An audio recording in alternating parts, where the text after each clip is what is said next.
أعوذ بالله من الشيطان الرجيم. بسم الله الرحمن الرحيم. يا أيها الذين آمنوا كتب عليكم الصيام كما كتب على الذين من قبلكم لعلكم تتقون أياما معدودات.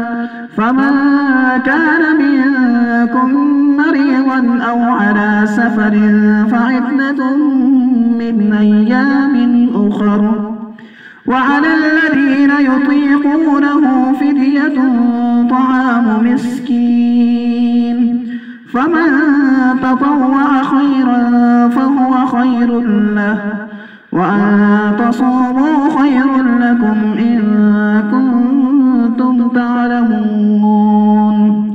شهر رمضان الذي أنزل فيه القرآن هدى للناس وبينات من الهدى والفرقان، فمن شهد منكم الشهر فليصم، ومن كان مريضا أو على سفر فعدة من أيام أخر، يريد الله بكم اليسر ولا يريد بكم العسر، ولتكملوا العدة ولتكبروا الله على ما هداكم ولعلكم تشكرون. وإذا سألك عبادي عني فإني قريب أجيب دعوة الداعي إذا دعان، فليستجيبوا لي وليؤمنوا بي لعلهم يرشدون.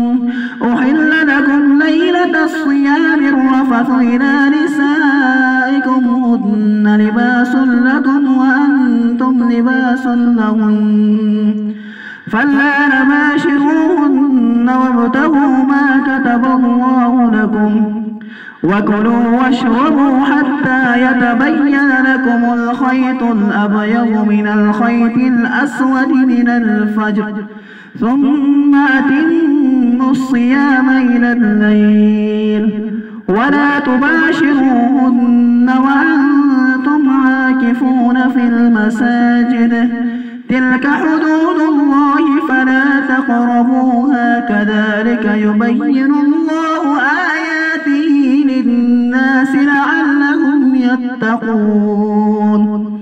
ولا تأكلوا أموالكم بينكم بالباطل وتدلوا بها إلى الحكام لتأكلوا فريقا من أموال الناس بالإثم وأنتم تعلمون. صدق الله العظيم. علماء و عوام میں حائل خلیج دور کرنے کی ایک منفرد کاوش